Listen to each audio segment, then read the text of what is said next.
जय हिंद, नमस्कार। मैं हूँ राहुल प्रियदर्शी और हम लोग पढ़ेंगे बेसिक कंसेप्ट्स ऑफ स्टैटिस्टिक्स के बारे में। तो आज हम लोग पढ़ेंगे लेवल ऑफ मेज़रमेंट के बारे में। लेकिन लेवल ऑफ मेज़रमेंट पढ़ने के पहले थोड़ा-सा हम लोग बैक जाना चाहेंगे, ब्रश अप करना चाहेंगे डेटा और वेरिएबल के बीच में। क्या इनके बीच में कुछ डिस्टिंक्शन था या सेम थे चीज़ें? देखते हैं कि जो डेटा हमारे क्या होते थे? डेटा हमारे होते हैं कि कोई भी इन्फॉर्मेशन हम कलेक्ट करते हैं या गैदर करते हैं कोई भी ऑब्जर्वेशन अपने एनालिसिस के लिए, तो हमारे डेटा होते हैं। और इन्हीं के बीच के जो कैरेक्टरिस्टिक्स होते थे, जो एट्रिब्यूट्स होते थे, जो वैरी करते हैं, वो हमारे वेरिएबल होते हैं। और जो हमारा लेवल ऑफ मेज़रमेंट होता है, ये इसकी एक स्केल होता है, एक कांसेप्ट होता है। ये स्केल वो मैथमेटिक्स में रूलर स्केल नहीं, एक कांसेप्ट होता है जिसके माध्यम से आप डेटा को क्लासिफ़ाई कर सकते हैं अपने एनालिसिस के लिए। उनको डिटरमाइन कर सकते हैं नेचर और प्रॉपर्टीज़ के आधार पे। तो डेटा को हम लोग क्लासिफ़ाई करते हैं उनके प्रॉपर्टीज़ और मैथमेटिकल ऑपरेशन के आधार पे कि उन पे एप्लीकेबल है कि नहीं। तो 4 भागों में इन्हें कैटेगरी में बाँटा गया। पहला हमारा नॉमिनल होता है, दूसरा ऑर्डिनल होता है, तीसरा इंटरवल स्केल होता है, चौथा हमारा रेशियो स्केल को नॉमिनल स्केल कहते हैं, ऑर्डिनल स्केल कहते हैं, इंटरवल स्केल और ratio scale. So each level of this measurement, like the nominal, ordinal, and the interval and the ratio, offers a unique perspective on the nature of the data, and that requires a distinct analytical approaches. That's why understanding this level is a fundamental for the selecting appropriate statistical method. Now let us come to the nominal scale. Nominal scale में क्या होता है कि हम जो data का category करते हैं वो कोई एक स्पेसिफिक ऑर्डर नहीं होता। कहने का मतलब हुआ कि उनमें कोई रैंकिंग नहीं होता। और ये क्वालिटेटिव होता है डेटा जो हमारा नॉमिनल स्केल में। और आप इसमें मैथमेटिकल ऑपरेशन नहीं कर सकते हैं। जब क्वालिटेटिव हुआ तो कह सकते हैं कि आप इसमें कोई न्यूमेरिकल सिग्निफिकेंस नहीं, न्यूमेरिकल वैल्यू कोई एसोसिएटेड नहीं है। ठीक, जैसे आपसे एग्जांपल कहते हैं टाइप्स ऑफ कार, सेडान हुआ, एसयूवी ट्रक हुआ, इनमें कोई इनहेरेंट ऑर्डर नहीं है कैटेगरीज की। पेट डॉग्स में आते हैं, पेट्स में डॉग हुए, कैट हुए, फिश हुए, तो इनके पे मैथमेटिकल ऑपरेशन नहीं कर सकते हैं आप। डॉग प्लस कैट को तो जोड़ नहीं सकते हैं, माइनस नहीं कर सकते हैं। तो ये आपका होता है नॉमिनल स्केल। तो आइए कुछ एडवांटेज भी जान लेते हैं, कुछ डिसएडवांटेज भी जान लेते हैं। इसको ईज़ी टू अंडरस्टैंड कर सकते हैं, इंटरप्रिटेशन कर सकते हैं। आप कैटेगरीज़ की आसानी से बना सकते हैं, क्वालिटेटिव डेटा के लिए इस्तेमाल हो सकता है आपका जिसकी इन्हेरेंट ऑर्डर नहीं हो। बहुत सारी कैटेगरी आप सेटअप कर सकते हैं। आप स्टैटिस्टिकल एनालिसिस कर सकते हैं एप्रोप्रिएट मेथड लगाकर, जैसे chi-square टेस्ट का आप इस्तेमाल करें। अगर हम लिमिटेशन की बात करें तो वही आपकी कोई मैग्नीट्यूड नहीं होती उनके डिफरेंसेस की कैटेगरीज़ पे, क्योंकि न्यूमेरिकल वैल्यू एसोसिएटेड नहीं होते हैं। कोई रैंकिंग नहीं कर रहे हैं, ये भी एक लिमिटेशन है। और मैथमेटिक ऑपरेशन परफॉर्म नहीं होता जैसा कि हमने देखा। तो ये सब आपके कुछ हो गए लिमिटेशंस हो गए। अब हम पढ़ते हैं लेवल ऑफ मेजरमेंट के नेक्स्ट में ऑर्डिनल स्केल के बारे में। तो ऑर्डिनल स्केल में जो ऑर्डिनल डेटा का इस्तेमाल होता है, तो वहाँ पर जो ऑर्डिनल डेटा होते हैं उनकी कैटेगरीज होती हैं। लेकिन नेचुरल ऑर्डर तो होता है, लेकिन क्या होता है कि वहाँ फिक्स इंटरवल नहीं होता है।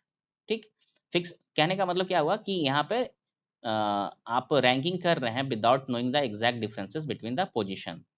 मतलब यूनिफॉर्म नहीं है उनके बीच में, जो डिफरेंसेस यूनिफॉर्म नहीं है उनके बीच में, जो डिग्री ऑफ मैग्नीट्यूड है वो वेरी कर रहे हैं। ठीक है। अब एग्जाम्पल अगर हम बात करते हैं कि अगर हम मूवी देखने जाते हैं और हमको रेटिंग करना होता है 1 टू 5 के बीच में, तो हम क्या करते हैं? ये जान रहे होते हैं कि 5 स्टार मूवी होती हैं जो बेटर है 4 स्टार मूवी से। लेकिन ये तो हम नहीं पता होता है ना हमें कि कौन-सा, मतलब एग्ज़ैक्ट कितना बेटर है, हमको ये नहीं पता होता है। यानी कि जो डिग्री ऑफ मैग्नीट्यूड होती है ये हमें पता नहीं होता है। उसी तरह कोई ई-कॉमर्स वेबसाइट पे प्रोडक्ट की रेटिंग करते हैं, आप ओलंपियाड में जीते हैं, ओलंपिक मेडल जो आपका होता है गोल्ड, सिल्वर, ब्रोंज, ये आपका सारे जो होते हैं ऑर्डिनल स्केल पे मेज़र किया जाता है। यानी कि ये सारे ऑर्डिनल डेटा हो गए। वही लिकार्ट स्केल पे जो रिस्पॉन्स का इस्तेमाल होते हैं। अगर हम थोड़ा-सा हट की बात करें, जैसे लेवल ऑफ प्रोक्रेस्टिनेशन होगा, कहने का मतलब है कि जो काम को डिले करते हैं, बाद में करते हैं, तो उनसे जब आप पूछेंगे तो 4 तरह का लेवल, 3 तरह का लेवल में बोलेंगे कि मैं या तो मैं इसे बाद में करूँगा, या फिर कहेंगे मैं डेफ़िनेटली इसे कल कर लूँगा। फिर कहेंगे भई अभी क्या करना है, अगले सप्ताह करते हैं। तो ये सब लेवल ऑफ प्रोक्रेस्टिनेशन एक ऑर्डिनल स्केल में होते हैं। ठीक? तो चलिए ऑर्डिनल स्केल की भी हम एडवांटेजेस और डिसएडवांटेजेस की अगर हम बात करते हैं तो देखते हैं। इसमें ऑर्डर प्रिजर्व आप कर सकते हैं, इनकी अपनी रैंकिंग होती है और कंपैरिजन कर सकते हैं कैटेगरी का। ये नॉमिनल डेटा से इंफॉर्मेशन आपको ज़्यादा प्रोवाइड करते हैं। और हमारा जो सब्जेक्टिव वेरिएबल्स होते हैं, सब्जेक्टिव क्वालिटेटिव एट्रीब्यूट्स होते हैं, उसमें इस्तेमाल करते हैं। ये पैरामीट्रिक और नॉन पैरामीट्रिक दोनों स्टैटिस्टिकल टेस्ट का इस्तेमाल कर सकते हैं आप। अगर nominal data sorry ordinal data आपका रहा तो ऑर्डिनल स्केल पे आप क्लासिफिकेशन की हैं। तो लिमिटेशंस की अगर बात करें तो आपकी कैटेगरीज कंसिस्टेंट नहीं होगी, क्योंकि हमने देखा कि इनफॉर्म नहीं होते हैं, उनमें मैग्नीट्यूड के बारे में नहीं बताता है, कोई यहाँ पर मैथमेटिक अर्थमेटिक ऑपरेशन करते हैं उनका कोई मीनिंग नहीं रहता है ना। आप इसमें चूंकि जो इंटरप्रिटेशन आपका बायस हो सकता है, क्योंकि ये जो नेचर ऑफ कैटेगरीज जो होते हैं वो सब्जेक्टिव इन नेचर के होते हैं। अब आते हैं इंटरवल स्केल पे। इंटरवल स्केल क्या है? इंटरवल स्केल में जो इंटरवल डेटा का इस्तेमाल होगा, इंटरवल डेटा का जो अपना इंटरवल होता है उन दोनों के वैल्यूज के बीच में, तो वो फिक्स होता है, ठीक है, इक्वल इंटरवल होता है, यूनिफॉर्म होता है, लेकिन उनकी कोई ट्रू जीरो पॉइंट नहीं होती। ये एक इंपॉर्टेंट पॉइंट हुआ, ठीक। ट्रू जीरो पॉइंट कहने का मतलब ये हुआ, एग्जाम्पल से हम समझते हैं कि जैसे हमारा कोई टेम्परेचर है, अब हम टेम्परेचर की जब हम बात करते हैं ना, तो उसमें 0, 1, 2, 3, 4, 5 हर तरह की टेम्परेचर होती है, लेकिन 0 डिग्री कहने का मतलब तो ये नहीं हुआ कि वहां कोई टेम्परेचर ही नहीं है। उनकी अपनी मैग्नीट्यूड है, वो बता रहे हैं, लेकिन उनको वो ट्रू जीरो पॉइंट होता है। जीरो से स्टार्टिंग होता है लेकिन ट्रू नहीं होता है। उनमें आप मैथमेटिकल ऑपरेशन कर सकते हैं, अरिथमेटिक ऑपरेशन कर सकते हैं, सब्ट्रैक्शन, एडिशन, बट आप मल्टीप्लिकेशन और डिवीजन की बात करें तो वहाँ का कोई मीनिंगफुल इंटरप्रिटेशन नहीं रहेगा। जैसे अभी एग्जांपल में टेम्परेचर की बात करें, सेल्सियस या फ़ारेनहाइट में हुआ। फिर कैलेंडर डेट की बात करें, 2000 है, 2010 है, 20 है। अब जैसे 2000 से 2010 के बीच में डिफरेंस कितना है? 10 साल का डिफरेंस है। अब इन दोनों को तो मल्टीप्लाई कीजिएगा नहीं, ठीक। उसी तरह आईक्यू स्कोर हो गया, क्रेडिट कार्ड नंबर हो गया। तो ये आपका हो गया इंटरवल स्केल के। तो आइए अब रेशियो स्केल पे चलते हैं। तो रेशियो स्केल में क्या होता है कि यहाँ भी जो डेटा होते हैं ना, उनकी अपनी इक्वल इंटरवल होती है वैल्यूज की, ठीक है, यूनिफॉर्म होती है। और यहाँ पे जो जीरो पॉइंट होते हैं वो ट्रू जीरो पॉइंट हुआ। उन कहने का मतलब हुआ कि उनकी मीनिंगफुल ज़ीरो वैल्यू है। यहाँ पर आप अरिथमेटिक ऑपरेशन कर सकते हैं, रेशियो की अपनी मीनिंगफुल इंटरप्रिटेशन है। जैसे आपसे एग्जांपल में हम लेते हैं, टाइम हुआ, एज हुआ, वेट हुआ, हाइट हुआ। तो अगर हम किसी का कहते हैं कि वेट 0 है, ठीक है, 0 केजी है या 0 ग्राम है, तो इसका मतलब हुआ ना जी कि उसमें कुछ वेट है ही नहीं है, तो यानी कि उसकी 0 की अपनी वैल्यू हो गई, ठीक। हम एक एग्जाम्पल पे समझते हैं कि अगर आप कहते हैं कि आपने 5 किलोमीटर डिस्टेंस चला, राइट, और कोई बंदा है कि 10 किलोमीटर चल गया, तो यहाँ पर तो हुआ कि आपने एक सर्टेन डिस्टेंस चला, वो भी एक सर्टेन डिस्टेंस चला, लेकिन इन दोनों के बीच में डिफरेंसेस कितनी की आ गई? 5 किलोमीटर की आ गई। और और क्या कह सकते हैं कि आपसे वो दुगना चल चुका है।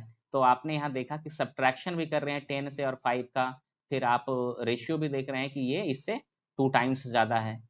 तो यहाँ पर आप इंटरप्रिटेशन कर सकते हैं अरिथमेटिक ऑपरेशन का। उसी तरह ये सब सारे आपके एग्जांपल्स हो गए, टाइम्स भी हो गए, एकदम सारे रेशियो स्केल में ही आते हैं, रेशियो डेटा में ये सब सारे आपको आते हैं। चलिए कुछ कैरेक्टरिस्टिक्स कंपैरिजन कर लेते हैं लेवल ऑफ मेजरमेंट की। नॉमिनल में हमने क्या देखा? नॉमिनल में देखा कि कैटेगरीज तो हुई थी लेकिन ऑर्डर नहीं था, और ऑर्डिनल में कैटेगरीज ऑर्डर के आधार पे हुए थे। वहीं लेकिन अनइक्वल इंटरवल था। लेकिन जब हम इंटरवल स्केल पे आते हैं तो इक्वल इंटरवल होता है हमारा, लेकिन कोई ट्रू जीरो पॉइंट नहीं होता है। वही रेशियो स्केल की बात करें तो इक्वल इंटरवल भी होते हैं और ट्रू जीरो पॉइंट होते हैं। So understanding this distinction is very much crucial for the selecting appropriate statistical technique. अब इनकी कुछ डेटा एनालिसिस में क्या इम्प्लीकेशन है, अगर आप लेवल ऑफ मेजरमेंट कि concept clear है, then you can determine the choice of a statistical method. Okay. So nominal data may necessitates non-parametric tests, while the ratio data allows for a broader range of analysis. That's why we can say that the proper consideration enhances the validity and reliability of the research and the findings. Thank you for joining, and see you in the next video.